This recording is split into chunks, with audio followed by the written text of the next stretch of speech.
Something that everyone can agree on is that criminals deserve to be punished. For some people, that can include the death penalty. Others oppose the death penalty. Others see it as cruel to put minors behind bars for the rest of their life. Regardless of how you feel about these controversial parts of the criminal justice system, we still agree that criminals deserve to be punished.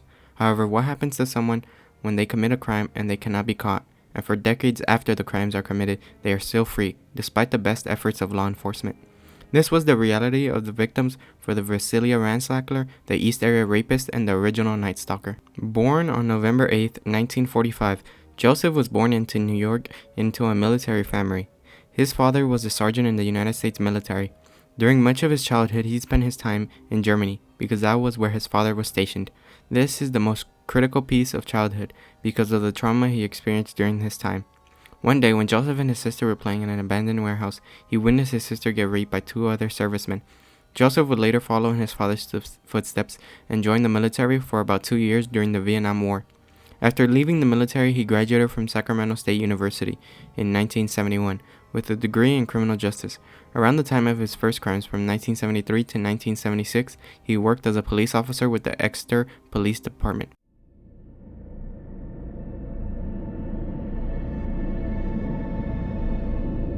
The very first crimes that were committed by Joseph James DeAngelo were crimes that physically didn't hurt anyone, but rather attacked the peace that people came to expect in their own homes.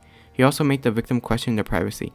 The Vasilia Ransacler started his reign of terror on the Thanksgiving holiday weekend because he knew that most people would be out of town. Authorities quickly knew that they had a problem on their hands because most of the burglaries are born out of opportunities. The perpetrator would see a door that wasn't shut all the way or see an open car window. Authorities knew that all these burglaries were connected, even though they didn't know the suspect. Most burglars wouldn't have a plan or think of doing it. It would happen in a moment and quickly. A burglar would steal an item and leave quickly so that they wouldn't get caught. However, the Vasilia Ransacler was completely different. It was the opposite of most burglars. If a victim left $20 on a dresser, the money would most likely still be there when they returned. As most of the victims that were burglarized by the Vasilia Ransacler, he would ignore most valuable items and things that most burglars would take, such as jewelry, cash, and other valuable items. The valuable items that he did take were not only valuable to him, but rather sentimental items that victims had, such as wedding rings, collections, important pictures, or items that were engraved. At first, authorities were confident that he would be easy to catch, because most of the things, such as the wedding rings, were engraved along with other items he took, meaning that they were personalized, so they figured it would be easy to track down the suspect when he would attempt to sell it. However, they would find most of the items were discarded on the street or in trash cans, meaning that he liked to take things because he found joy in knowing someone was missing something special. He was evil for the sake of being evil. One of his signature calling cards was stealing one earring, not a pair, just one, and leaving it at the next house he would burglarize. Another important detail was a few items he did steal were weapons, such as axes, hammers, poles, and guns and ammunition. However, the reason he was known as the Vasilia Ransacler instead of the Vasilia Burglar was he didn't steal much. Instead, he would make a mess in people's homes, rummaging through each drawer and moving items to places they shouldn't be, like placing kitchen utensils in the bathroom, placing a TV in the backyard, spilling wine on the bed, and making a mess throughout the house. Joseph became an expert ransacker. He once ransacked 12 homes in one day. During this time, Joseph would kill one person. He would try to kidnap the daughter of a college professor, Claude Snelling. When Claude woke up to the noises and saw a masked Vasilia Ransacler attempting to kidnap his daughter, he attacked him, but the Vasilia Ransacler shot Claude twice, and Claude would later die. However, Claude prevented the kidnapping of his daughter, and the Vasilia Ransacler fled after shooting Claude. After this failed attempt, the Vasilia Ransacler almost got caught, as the police were doing a stakeout on a house that they knew he attempted to get into before. When they caught the Vasilia Ransacler, the detective on the scene wanted to know what the Vasilia Ransacler looked like because very few people had seen his face. He swapped to his pistol for a flashlight to get a better look at the suspect.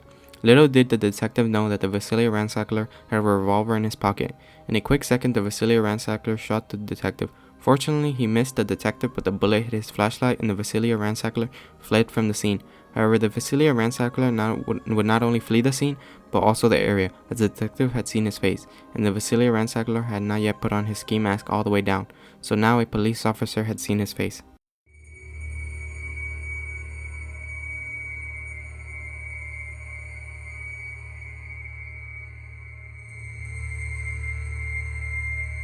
When the FBI reopened the case in 2016, authorities made the connection that Joseph James DeAngelo had used the town of Vasilia as his training ground, a place where he could practice his real intentions, which were more horrific than just ransacking people's homes. On June 18, 1976, Joseph would commit his first rape. He would break into a woman's house and put a knife to her face and tell her if she moved, he would stab her. She was unfortunately the first victim of what police would label as the East Area Rapist. He would repeatedly rape his victims. However, he continued his MO of ransacking houses, as the victim could hear him looking through her home and rummaging through her stuff. The attacks would continue. 4 more rapes occurred in the following months. What alarmed authorities even more than what had happened was the fact that 2 women would be raped on the same day.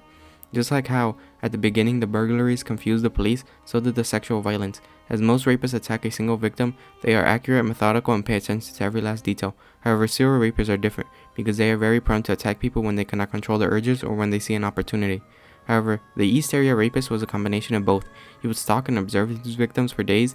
He would purposely attack women who lived alone or near parks and creeks for a quick getaway. For about 3 years, Joseph would terrorize the neighborhoods east of Sacramento. He would plan everything. He would break into a home of a woman he planned to rape, to leave tools he would use to assault her, remove bullets from guns, and leave specific windows open for when he returned. He would also call the victim by the name to give a false impression that he knew her, or tell the victim pointless and false details about him, such as "Don't tell the police I parked my van outside." However, soon he realized that he had gotten so good at burglarizing, ransacking people's homes, and sexually assaulting women that he started to not get a rush because of it. He knew that he would never be caught. He moved on to target not women but couples west of Sacramento to get a rush from the crimes he was committing.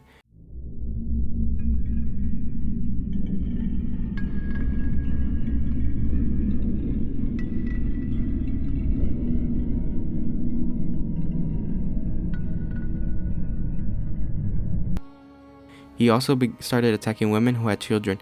However, most of the victims agreed that he always made a point to remove the children from the room and then return once he was finished. He would target couples 11 times in a row.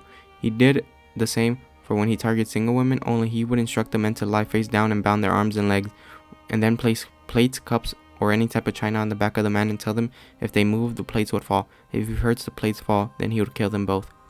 He would also make sure that the victims didn't know whether he left or not. In one case, a woman was raped and her daughter was returned to her. A few hours passed by and the woman assumed the East Area Rapist had left, so she asked her daughter if she was fine. The daughter replied, "Shh, mommy, he is still in here." During his time as the East Area Rapist, he would have raped 47 women and killed 2 people. After July 5th, 1979, Joseph James DeAngelo would move from Northern California to Southern California in Santa Barbara County. When his bloodlust would increase, not satisfied with simply raping and burglarizing people's homes, Joseph would also continue to kill all his victims. The first attempt, he gave up his ruse and told the couple he was going to kill them, which alarmed the couple, and the pair managed to escape. Joseph had failed, but he had learned a valuable lesson. He would continue to pose as a simple burglar, as telling people he was going to kill them would simply lead them to fight harder.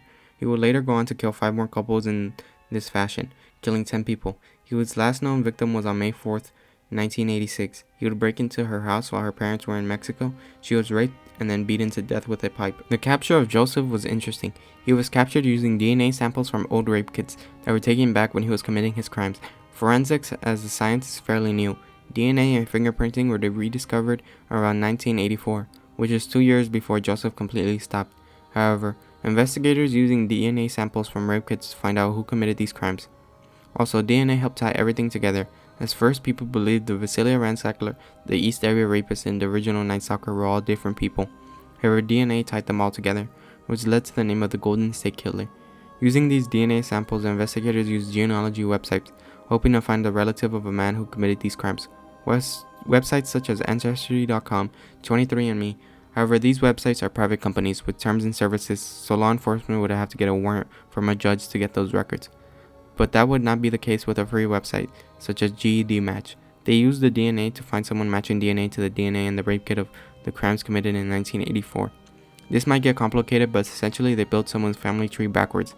Now they needed to build it forward, which they did, ruling out anyone who didn't match the description or anyone who died or who didn't live in the state. They were down to 5 main suspects, and now they only needed proof. Luckily, they were able to get fingerprints from public places they used. The last suspect then blew his nose and threw the tissue away. The police had got a match. The man who raped 51 women, killed 13 people, and burglarized hundreds of homes was caught, and his name was Joseph James DeAngelo Jr. On August 21st, 2020, DeAngelo received multiple consecutive life sentences without the possibility of parole. He was only tried for the murders, as the statute of limitation on the rapes and burglaries had expired. However, if it brings anyone any sense of comfort, knowing in the end the man who evaded police capture for so long was finally caught, and he will never spend another day free.